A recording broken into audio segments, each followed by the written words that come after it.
Welcome to another episode of Giving Back with Deji live. My name is Deji Ogumola and I am your host. And I'm glad to be here tonight because we have something exciting we'll be talking about today. I'm glad because I know everyone out there who has been with us from episode one has been seeing all what we've been doing, all the guests we've been bringing to the show, how we've been talking about different area of career and how you can add you can add value to yourself with the information that we've given.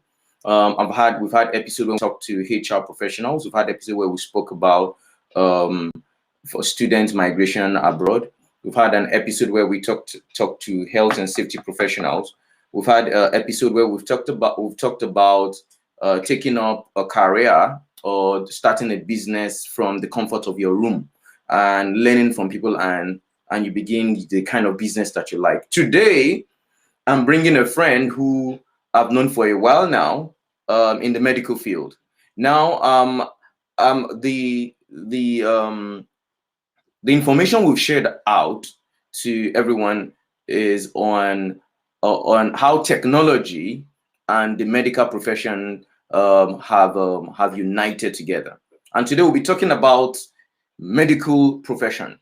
Now, I know a lot of people are out there who would like to get themselves into the medical profession. This episode is going to help you understand what it means to be in the medical profession in Nigeria, how to navigate your way around, get into the medical profession, and also for those who are out there who also would like to understand the role of technology in the medical profession, this episode is the right episode for you.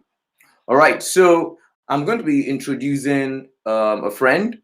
He's a medical doctor. So I'm just going to read his bio so that we all know who we are here to meet. So I have with me today Dr. Babatunde Akinlotan. Dr. Babatunde Akinlotan is a general practitioner and a medical doctor at Good Times Medical Center. He's a medical director at Good Times Medical Center in Ibadan. He, which was founded 2007 with 6 hospital beds. It's a small. They also have a small lab, however, and also a pharmacy. But today, that's how they started with just 6 beds and a small lab. But today, they have 20 hospital beds. That's how big the hospital has grown. They have 4 pediatric beds, accident and emergency units, a standard lab, and a big pharmacy. Now, that's from 2007 till date.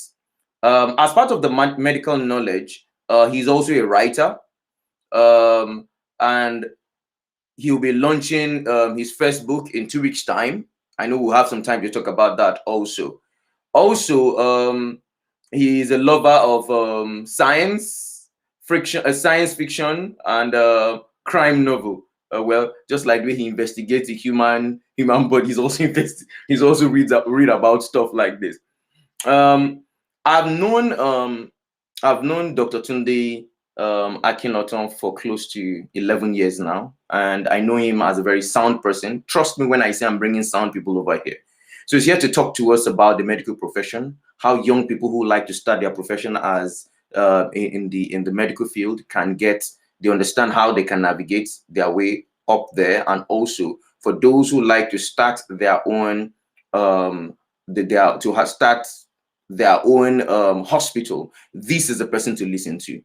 Welcome with me tonight, Dr. Babatunde Akinlotan. Dr.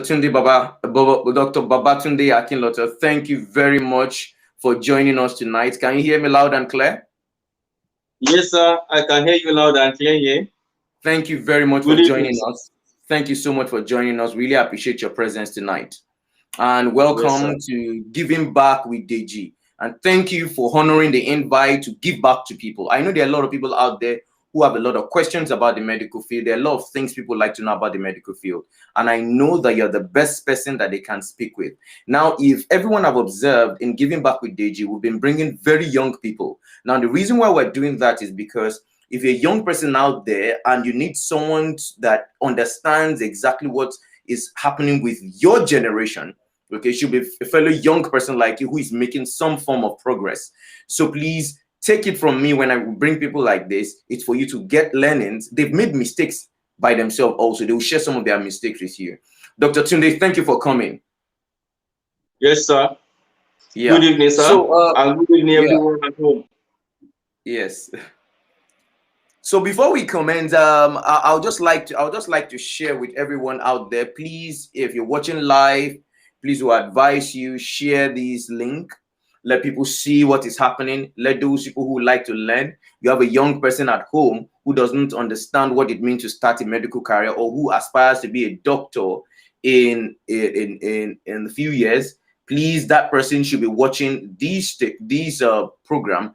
And if you're out there and you also want to you also want to know what it takes to start a profession in the medical career, this should be what you should be watching. We are live on Facebook. We're also we're streaming live on YouTube. So if you are connected to us via Facebook, just go to Deji Ogumola. If you're on YouTube, we're streaming live. Just type Deji Ogumola on your search icon, and then you see us live. We're live right now streaming, so you can watch on any of this platform.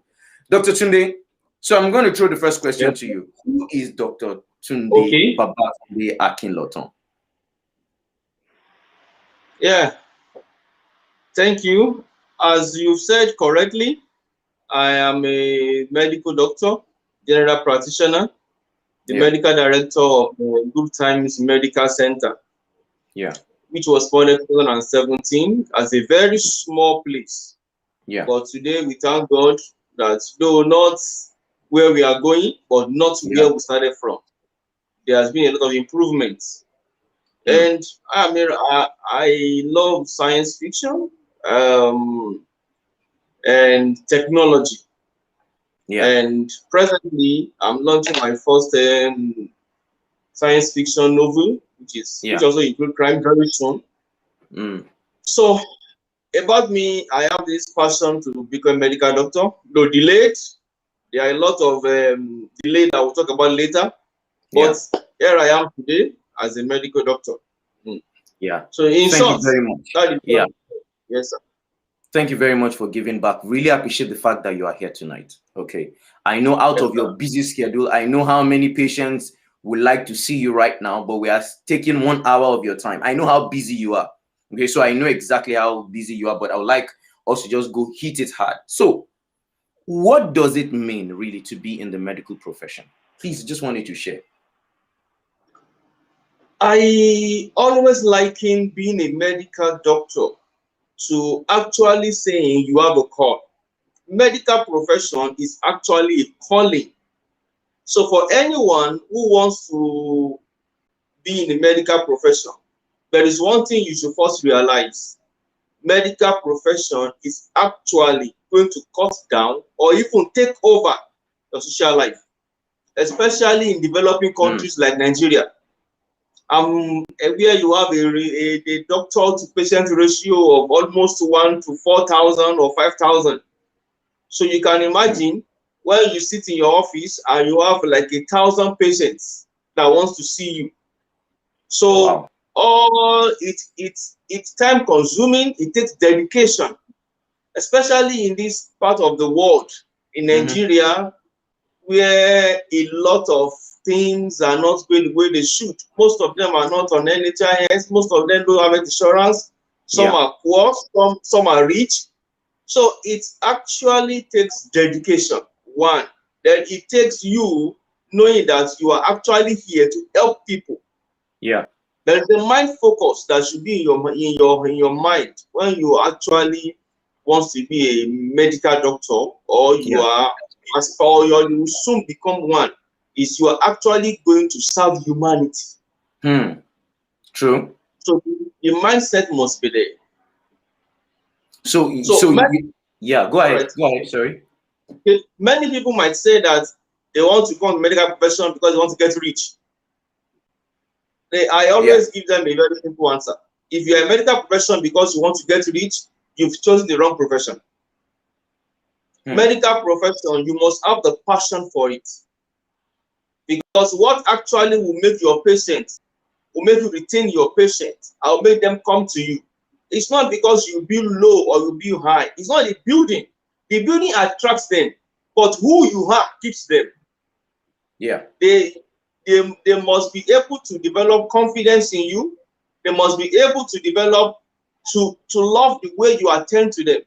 And let me tell you, Yeah. the very first thing about taking care of a patient is you have to understand that every patient requires different attention. Hmm. Okay.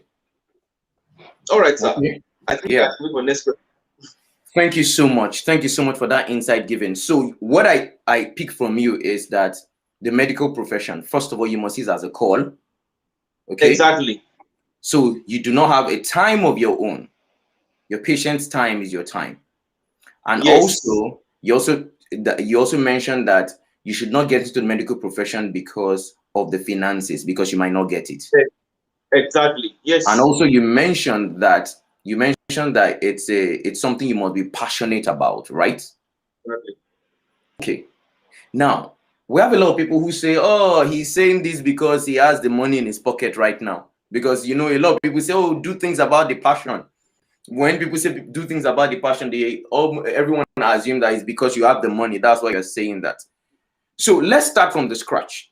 For people Okay. who have that desire in their hearts that I would like to get into the medical profession, how do they navigate? Maybe when you tell us your story from when you were in school and the difficulties you faced and how it takes to navigate through school and then starting this career, probably that will give some flesh to the question. Please, can you share with us, because there might be some people out there who are watching who just want to understand what's the journey? How long does it take? How much do I need to invest? How much of my mental capacity do I need to invest in order to get into the medical field? So please share. All right. See, the story is not always the same, but let me give mine as a very good example. Actually, some people are lucky enough when they finish the secondary school here in Nigeria, they are able to do the SSCE and the UTME, and they get admission to the school. Some are lucky that way, but my own story is not like that. When I left Abaduna College 1999, Yeah. I sat for the first SSCE and UTME. Actually, I wanted to be a medical doctor. Something actually put this thing in my mind. And what was it? There was a time I was very ill and I got to UCH. And I met a particular doctor in emergency unit. And Yeah. how the woman attended to me, I was actually was so good. Hmm. So when I got home, I asked my sister, I said, my dad died when I was 4 years old. Did anyone take him to the hospital when he was ill? So my sister told me they went to the hospital, but they couldn't find the doctor. But they said the doctor was not there. He had to be transferred to another place to assist. Yeah. So I said, okay, most likely if the doctor was in the clinic when my dad got sick, most likely someone could have rescued his life. So I said, okay, I want to become a medical doctor. Yeah. But in Nigeria, I attended public school, public Mhm. primary, public secondary school. And at the time, there was a little problem. All these no teacher to teach physics or chemistry, and you need that. And I came from a very poor background, a very, very poor background. So My you're trying to parents, tell us that your background has nothing to do with becoming a medical doctor, exactly. I came from a irrespective of very any poor. background. You are We in were eight. Nigeria now. We were eight in the family. I was the last child. Hmm. And the only person has ever attended university in the family was a third child, and she did it on part-time basis. She was Hmm. working somewhere, I was doing it somewhere. Yeah. The other person who went to our institution had ONG. Hmm. You understand? So Yeah. I came from a poor background that they can't even afford to send me for extra coaching when I was in secondary school. No extramural class. Despite the fact that the secondary school, I attended Abadna College in UI. We have problems at school. So I ended up borrowing textbooks from my friends. Most of my friends attend other coaches, so I bought their textbooks, I bought their notebooks, I read. But let's leave that for another day. Now, the next thing was when I did the first UME, I got 199. And I wanted to go to UI. And UI would never take anything less than 200. Yet, I did not pass my English language. So I don't have English in SSC. My UTME was low the first year. The second year, and you know, UTME is only one in a year. Once in a year. So the second year, I had a UTME score of 191, lesser than the first one. Third year, I had 176. Wow. The fourth year, I had 166. Wow. I did WAEC, I did SSC 4 times. I did UTME 4 times. So basically, what you're trying to establish right now is that you are not the average person that anyone will categorize as a genius. So you don't really have to be a genius to get into this field. You don't have to be a genius to be in the medical school. Let me tell you something. Most of people who are extremely brilliant, they fail in medical school. Okay, let me continue. You will pick that point now. All right. Now, when I did the fourth WAEC and the fourth UTME, something happened. That day, as I was coming from the examination hall, I knew I would fail. So I was coming from the examination hall of the UTME. I knew I would fail. Why? I just recollected that most of the questions were actually past questions. And I hate studying past questions. So that particular day, as I was coming, I branched at the place called Ayola Bookshop at opposite UI. And I bought the past questions of UTME, all the subjects. And I went there, I bought the past question of all the SSC. The day I did the exam. And I have not yet gotten the results. Then I told myself, I said, okay, if it's past question, I don't mind studying for 1 year to pass the exam. I will do just 1 day. Then I begin to read. I read the SSC, the past question so much that as I was going through the questions, I knew where the answer would be. This one will be in number B. This one will be in number C. Nice. Same thing I did it for UTME. And that year, I passed my SSC. The following year, I passed my UTME. I got 244. But that mark wasn't enough to enter to medicine. So I quickly ran to UI once they pasted the cutoff. And I said, okay, I can actually get admitted to human nutrition. Then I went down to human nutrition and make a call from those who are there. Is it possible to cross from nutrition to medicine? So I got all the details. Then I went to physiology and make inquiries. I realized that, okay, it's easier to cross from nutrition and physiology than any other one. So I took the change of course form and I crossed over to human nutrition. Okay. Now, what actually happened to me the first time I failed UTME actually changed my life. And what was it? You don't need to become a genius to succeed in life. You only need preparation. True. You need dedication. You need to be focused. Imagine when I got to the UTME examination hall, the last UTME I did that I passed in 2004. We always cry in Nigeria that the time is too short for the UTME exam. I finished all my papers an hour before the time. I finished everything. For real? For real. Because the funny thing was, I realized that even when they bring new question, you would have encountered such question before in one of the past questions. And the answers were very straightforward. So when I got to human nutrition, Yeah. To actually read, to cross over to medicine was actually very simple. I have learned the secrets. If you can sit down and read and get focused and know what you want and some distractions, you can get them. Yeah. That was how I crossed from nutrition. They said the cutoff was 6.0. Somebody said it's almost impossible. I told the person, I said, if I can get 244 in From 40 years after UTME. leaving secondary school, then I Yes. can cross over. And that was the day I got 6.0 and I crossed over to medicine. Yeah. Now, when I got to medicine, I realized this. There is no genius in medical line. I told myself that. Yeah. Of course, people are genius, but I told myself, I said, there is no genius in this field. It is only what you read that you will know. It is only what you hear and what you see that you will know. So Okay. what I did was I made sure I took my time to read a little of the next topic before I go into the lecture room. So Okay. when the lecturer is talking, it doesn't look to me as if he's speaking Greek. Then immediately after the lecture, Yeah. immediately after each lectures, I always make sure before I sleep, I go through that lecture notes again. I always tell myself, these consultants, these lecturers, they've been doing this for years. I'm just starting.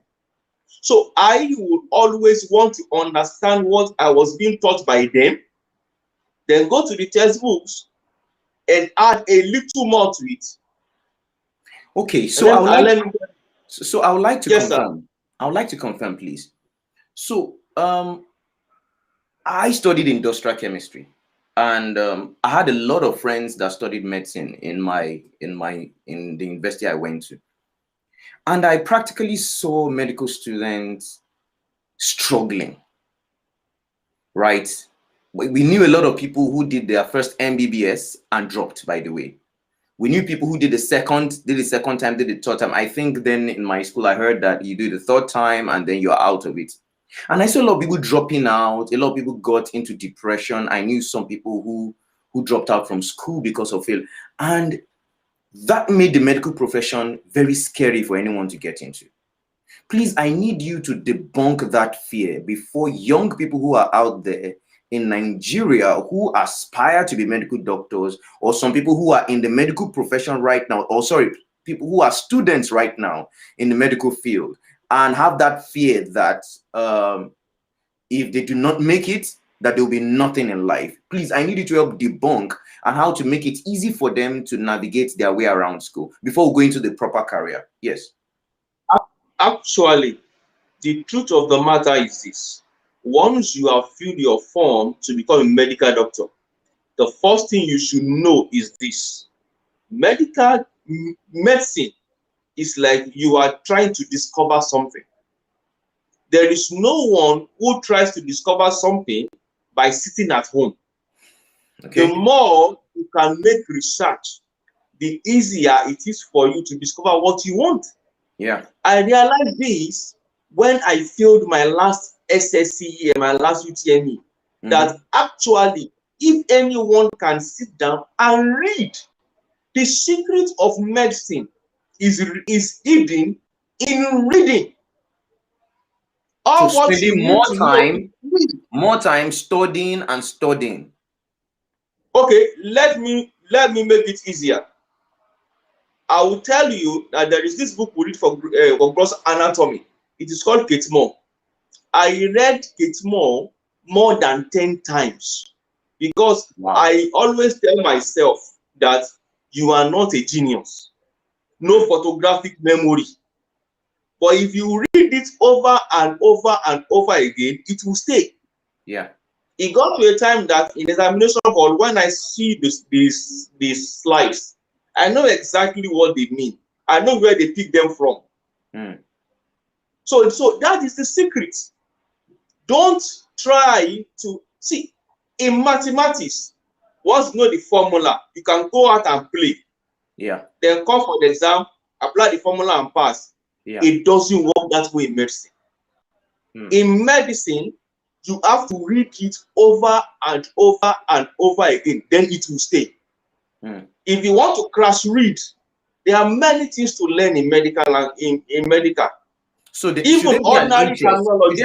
Should there be an underlying interest before you get into studying medicine? Or should it just be that you want to make a point? That's why you are studying medicine. Because you see a lot of people who get into that medical field because they just want to make a point because their parents have told them you must be a medical doctor. So they want to get into it. Should it be for people who really want to do it because they love it, or people want to do it to make a point to their parents or to make a point to their colleagues or to their friends, or just want to join the bandwagon? What can make you read the same textbook more than 10 times might actually, there is something you want to understand about that textbook. Yeah. What will actually bring your interest? See, the same thing happened during my set. In fact, somebody wrote the department and put out of medical line. And when I told him, he said it is boring, that he doesn't enjoy it. Yeah. The interest must be there. If you are forced to study medicine, by the time you start your dissection in 200 level, by the time you start your anatomy classes, by the time you come about to PH and you start all the stress, all the ward round, all the grand round, the interest will go. So interest must be there. That is why I said the very first thing is, why are you studying medicine? Do you want to take care of people, or you want the money? If it's the money, please leave. Because a time will come, you will become frustrated. Okay, so let's progress and let's go into your way around out of school, because a lot of people feel the moment you come out and you're a medical doctor, in quotes, you don't hammer, that the money will start flying around you. Please, I need you to let people know what the journey looks like after studying medicine, after spending so many years. Please, people need to understand the way it looks like in the medical profession. Yes, please.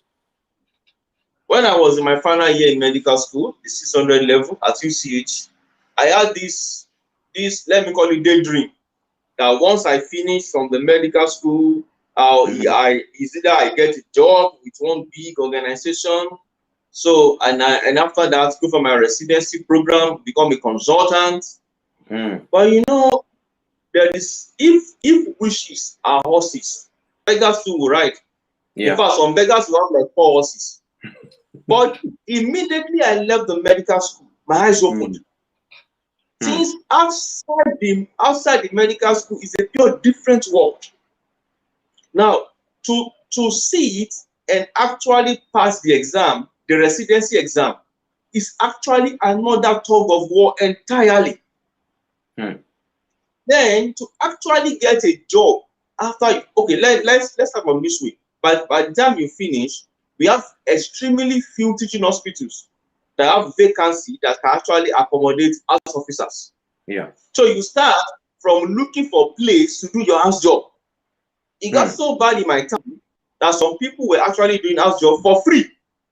While some were collecting 180,000. Yes. While some were working at Wesley Gidelisha or UCH collecting 180,000. Some actually went as far as some hospitals in the East to work for free, because once you don't have your house job done, you cannot practice clinically. So after that happened, then you now go to serve. You now go for youth corps. If you are less than 30 years, you go for youth corps. If you are more than, they give you certificate of exemption. After you finish your youth service, it is almost impossible to finish your service and get a placement for residency, even if you've passed the primaries. So you will see to need to work for a while with either private hospitals or some organization. So don't believe that once you finish, you will definitely look for a job somehow.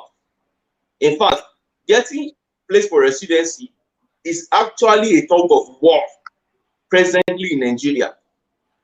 So you mentioned something about the ratio of medical doctors to patients right now in Nigeria. And you Yes, said 1 to 4,000 patients. I can tell you in reality it is up to that. In the books, it was something like 1 to 2,005, but in reality, it is even more than 4,000 sometimes. What is best practice across the world? Actually, it should be something within the ratio of 1 to 50 or 1 to 100. So that means And that, yeah, go ahead. even in some countries, it's 1 to 10. So if we're going to use a ratio of 1 to 100, let's assume it's 1 to 100. We are at 4,000 right now in Nigeria. That means that two things are happening. We have fewer doctors in the country, or is it that we have fewer doctors being produced in the country? Or is it that we have the capital flight of doctors outside the country? I need to know exactly what the deficiency is right now, so you can share with The, us what to begin to look at. Yes.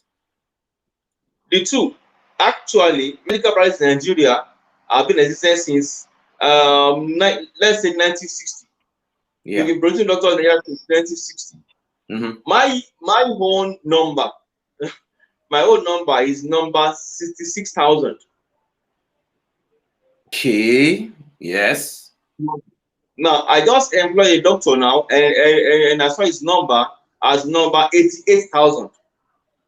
Wow. Now, from the statistics and from the meeting we usually heard at Association of General Clinical Practice, almost half of this number is either not practicing anymore or left the country.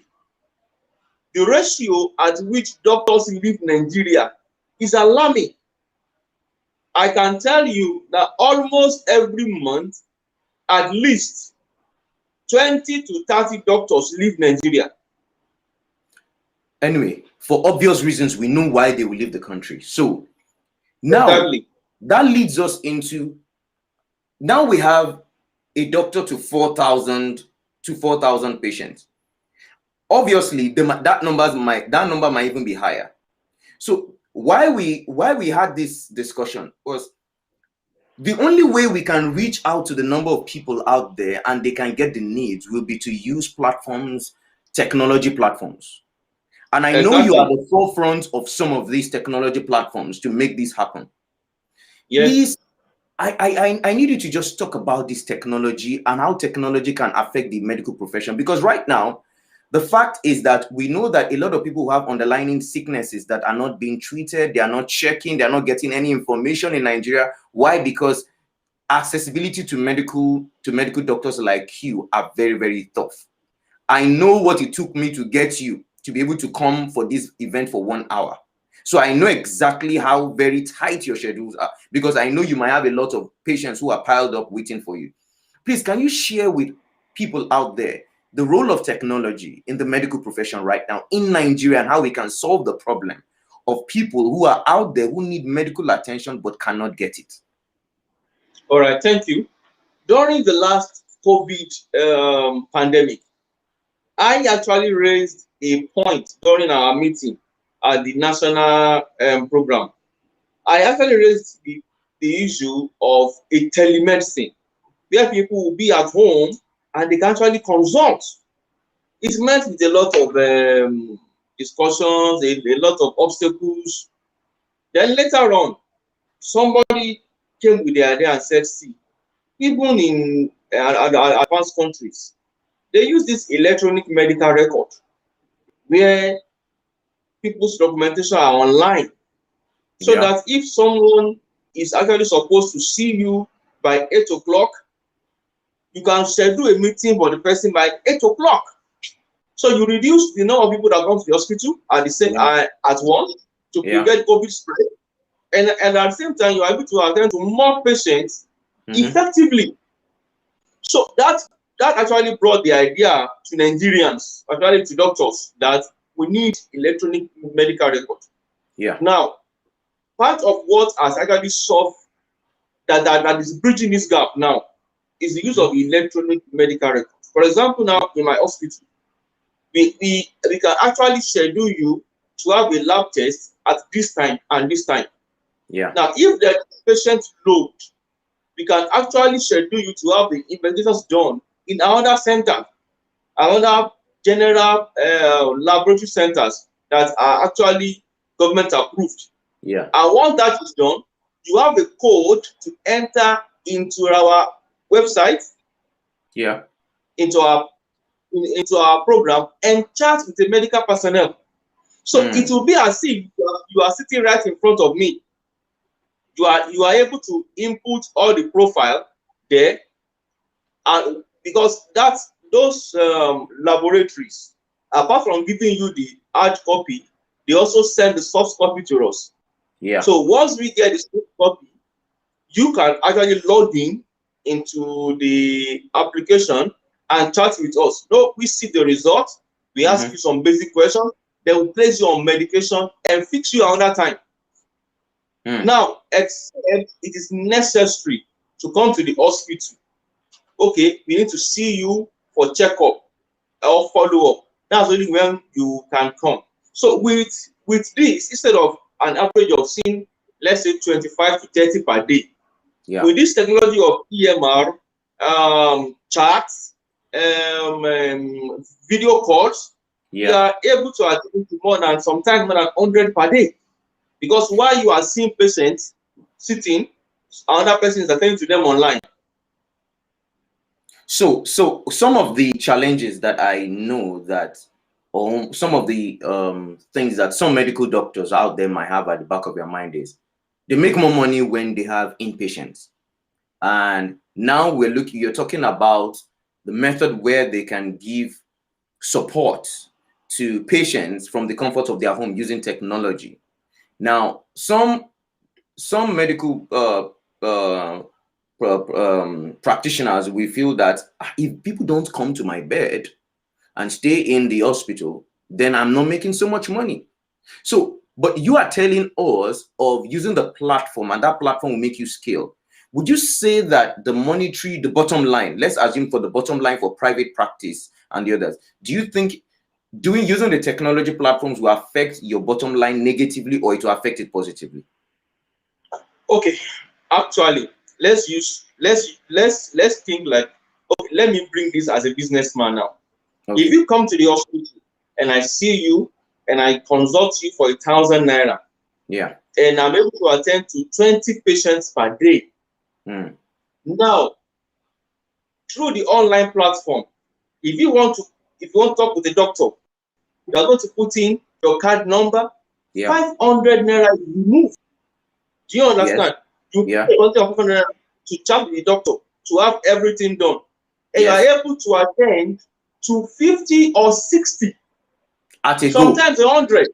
Yeah. Yes. Because you can be attending to someone, or you can attend to 4 people at the same time on the laptop. You attend to this, you minimize the page, attend to this, minimize the page at the same time. Now you will cover more. And at the same time, you are closing the loop of the 1 doctor to 4,000 ratio that we have, the deficit we have. Exactly. So 1,000 per day for 20 patients, that makes it 20,000. 500 per day for 50 or 60 patients, you are making more. And thank you. And if the result of the investigation and the patient you are interacting with needs admission, then you can tell them to present to the hospital for admission. So it is actually, it brings more profit, it reduces the stress, because you can actually be in your home after closing out from your medical practice and still attend to patients. So does the medical doctor have to be under the cover of a hospital? Let's assume someone who is a medical doctor by profession and then has not gotten a job, or is still scouting for jobs, just like what you mentioned initially. Can he latch up to this kind of platforms and do the same, or does he have to be attached to a hospital in order for him to have this kind of feature, give people and helping people out there? Okay, actually there are 2 ways to it: as the medical director and as the medical doctor. Now, as the medical director of the hospital, it is actually more, it brings more profit if you actually have a doctor that is not actually part of your, does not work in the hospital, but they can subscribe to the program. Yeah. So because if they subscribe and you have more doctors on the Yeah. page, Yeah. then when patients come, there is quick response. There is Mm. quick response to their True. request. True. Then, True. and actually, as the medical doctor, you can actually tell the director or the owner of the program how much you want to be charging by patients. Mm. Maybe if I see one patient is that much, 10 is this. Do you understand? So Yeah. actually, True. it's a matter of coming together to reach an agreement. But I will actually advise doctors yes to find a place or even those do residency to log in into that kind of program True. because it's extra money for you. And at You the can same, be on call, you yeah, can be go on ahead. call in one Go ahead. hospital and Mhm. yet attend to others via the internet. So, are we going to say that our country, Nigeria, the challenge we have right now is that people do not know where to get help? So, we have a lot of people who are out there because I know we've had some conversation in time past, and you see, most of the problems we have in Nigeria with patients is late diagnosis. People come to the Yes, hospital when it is late, extremely late. So, now you're talking about a platform where people can get to talk to a doctor early enough when they see early signs. And then we close the gap of the 1:4,000 or more in the country. Now, yes. how do you think, if, because I know you have this platform, how do you think people can latch up to this platform in order for them to be able to get the help? Because the truth is, the motive behind giving back with Deji is to bring people the help that they need. Okay, so how do we get people to latch up to this platform and get the help that they need at the comfort of their home so that they don't need to come to the hospital when it is too late and they don't get the kind of attention that they should get? Yes, please. Okay. The challenge we have in Nigeria is actually that people are looking at the wrong way. Many times, I was talking with a computer scientist, a programmer, and I Yeah, told him, I said, see, this is high time for developers to actually come strictly into the medical line. yeah, We are few. I told them, I said, even the ones we are using is not heavy enough. There should be one that you'll be able to upload every detail you want to see. For example, there are some platforms that when the person complain of this and that, and you yeah, ask them to go for these investigations, and the person brings it out, and you see, you should be able to through video call yeah, assess the person. yeah, There is a placement, there is a place for examination, but yeah, through video call you will be able to do some other things, which presently, while because presently we use Skype and all those for the video call. I told yeah, them, I said they should be able to integrate it. So the problem we have presently now is most of the people that usually come together to make this program more sophisticated, most of them are looking elsewhere. Many times we have to call yeah, them ourselves and tell them, see, do this for us, do this for yeah, us. And concerning the patients, it is still not every hospital that operates using electronic medical record. Only yeah, very few are doing it. And without electronic medical record, it means that you will always have to go to the hospital. You will always need the physical contact with yeah. the doctor. Mm-hmm. And many times, okay, there was still a patient in my place. So the patient took some pictures, and I called the consultant. I gave him the login password. He went in, saw the case, and was able to give advice on it. Wow. So if we can have the platform, I also have some consultants, everything that I may come to the platform and check. So it is actually getting involved with the hospitals to actually run this EMR. So without the hospital running the VMR, there is nothing we can do. Mm. And it's actually in the interest of the patient themselves, of the person themselves to have a hospital. Actually, I know that patients have influence on hospitals. If patients kept on telling doctors that they want a platform where they can easily access the doctor, by the time you kept on telling the doctor that people are doing it, I'm very sure the doctor in the hospital will surely subscribe to it too. Okay. So I was doing some rough calculation right now. Okay. We are roughly 200 million Nigerians right now in Nigeria. Exactly. If we're saying a ratio of 1 to 4,000, that means we need an average of 50,000 doctors, medical doctors in Nigeria, in order for us to cater for the rising population. And I can guarantee you, with the rising population right now, we know that not a lot of the people out there have access to technology. Okay? Yes. And I know that with this method that you mentioned right now and the use of technology in the medical profession, we can scale and help as many people as possible in the country. So now I would like to ask, then where did the mindset that there are no jobs come from, especially for the medical? Then also, I also need you to talk a little bit about the people who are not the pure medical doctor, because I heard you mention things about laboratories, okay? Through the platform, patients can be referred to laboratories where checks can be done Yes. and all of that. So Yes. please, can you tell me what the private involvement or private people, those who study things outside medicine, how they can get themselves involved in this to make things work better in the medical field in Nigeria? Yes, please. Okay. The mindset, no job in Nigeria. Actually, there was a time I sat down and I saw places where people can actually make money, and they kept on saying there's no job in Nigeria. For example, how many hospitals? Most hospitals make waste per day. Hospitals make waste per day, and hospitals don't want the waste to actually stay there for a long time. What if some people could come together to organize, okay, we will go to hospitals, pack their waste, then pay this, then help them to dispose it rightly.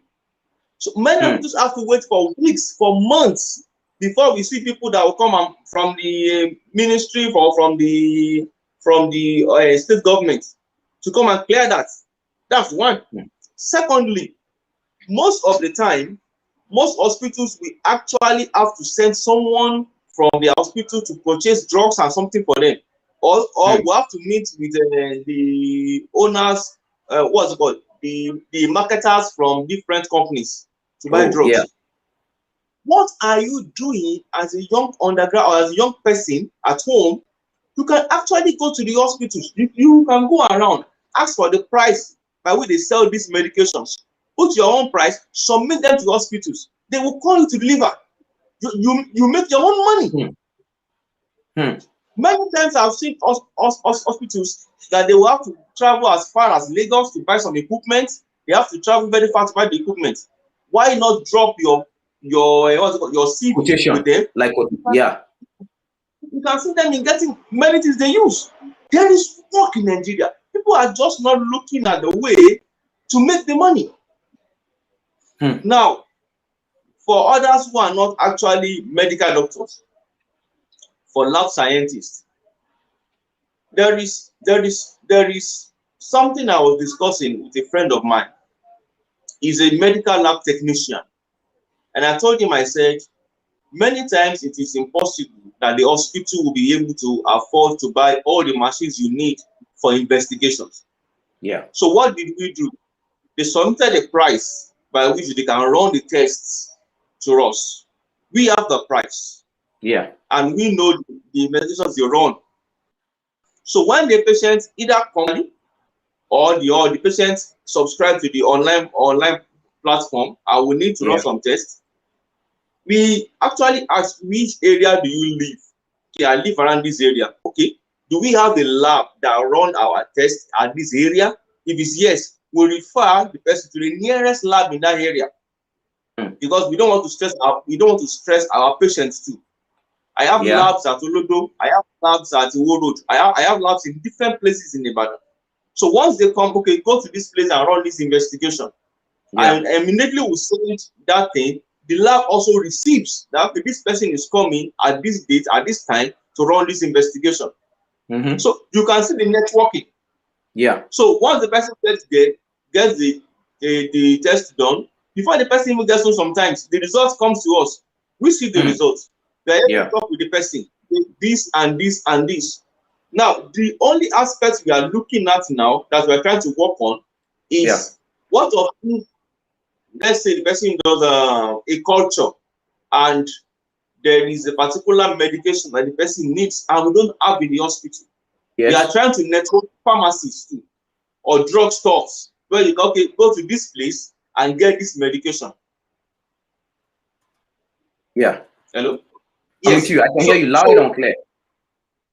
So that is exactly where we are going now.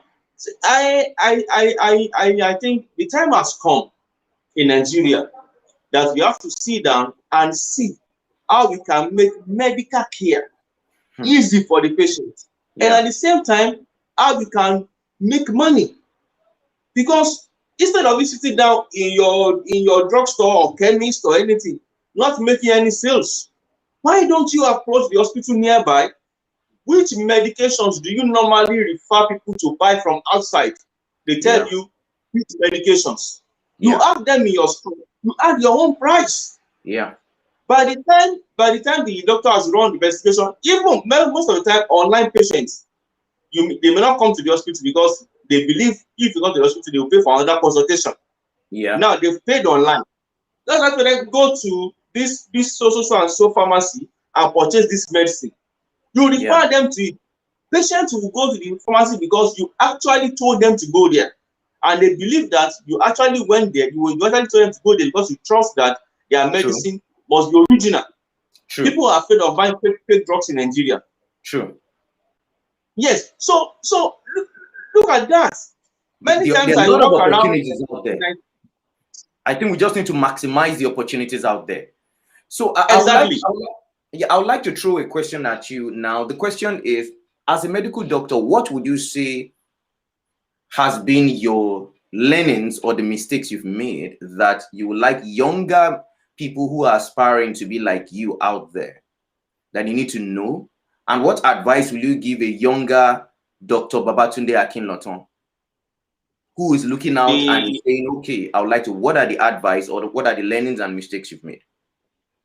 The mistake I made was that it took a long time before I decided I want to go into medical, I want to go into private practice. My eyes was so fixed on getting a placement for residency. And when I couldn't get them for residency, I decided, okay, let me just stay with somebody. And I was with the person for more than 3 years. And the person was paying me peanuts. I was the one doing all the jobs. He was paying me peanuts. I was afraid to actually start a private practice because I think I don't have what it takes. I asked myself, I said, see, how will I be able to sort out the nursing salary, the laboratory, the pharmacy? How will I be able to do it? I was afraid. But when I started, gradually I was learning. There is no, if you are afraid of making mistakes, see, the greatest problem, the greatest connection between man and poverty is fear. If you are afraid to take risk, you can never make it in life. But when I started, I realized that gradually I started learning how this is supposed to be done. Right now in Ibadan, I think presently I'm the number 7 operating EMR, and one of the most complex one is one we are doing. So if I can look back, I will tell myself, I will say, stop being afraid. I was afraid of almost anything. I think it will not work. I think once I start the business, it is going to flop. Many people told me, if you are going to private practice, you must have millions in your account. Let me tell you, I started private practice with almost 1 million naira. That money was not even mine. Borrowed from here, borrowed from here, borrowed from here. Just that I didn't borrow from the bank, but I borrowed from almost all of my friends to start the money. And within 6 months, I paid back all the money. I started buying things. I bought ultrasound. I bought everything. So the truth of the matter is, if you don't take the first step, then you can never start. Thank you so much, Dr. Tunde. Really appreciate your presence. Thank you so much. I know a lot of people are out there and they will have been learning from you. We're speaking for 54 minutes stretch. And I know there is still a lot bottled in you. I know we've had conversations, and I know there are a lot of things that we would like to share, but I know this is not the time. I'm still going to bring you back some other time when I can get you again so that we'll have this conversation. I know a lot will be out there and they want to reach out to you, maybe just to get advice. Please, can you share your social media platform? Maybe they need to reach out to you, they need to ask questions, or they need to connect to you. Please, can you share out your social media platform so people can reach out to you? I'm majorly on Facebook, and that is Akinlotan Babatunde. The same thing on Instagram, Akinlotan Babatunde. Okay. On Instagram and Facebook. All right. Thank you so much for coming, and thank you for giving back to the world. And I know that a lot of people out there who are watching right now and those who will see this video later will really appreciate the fact that you brought value to the table. Thank you for giving back, sir. You're welcome, sir. Thank you very much for your time. All right. Thank you. All right, everyone. Thank you so much for joining us tonight. We've had this 1 hour of interaction with Dr. Babatunde Akinlotan, and he has opened the eyes of a lot of people out there. Please, I can tell you for a fact that it's going to get more interesting on Giving Back with Deji. I'm going to be bringing new people to bring information that you need that will add value to you. And trust me, I must say this. I had some conversation with some friends, and I was asking, where would the help for Nigeria come from? Is it going to come from some other country? Is it going to come from some people who will bring some funds into the country? And I must tell you, nobody is coming for us. We will solve the problem on the land.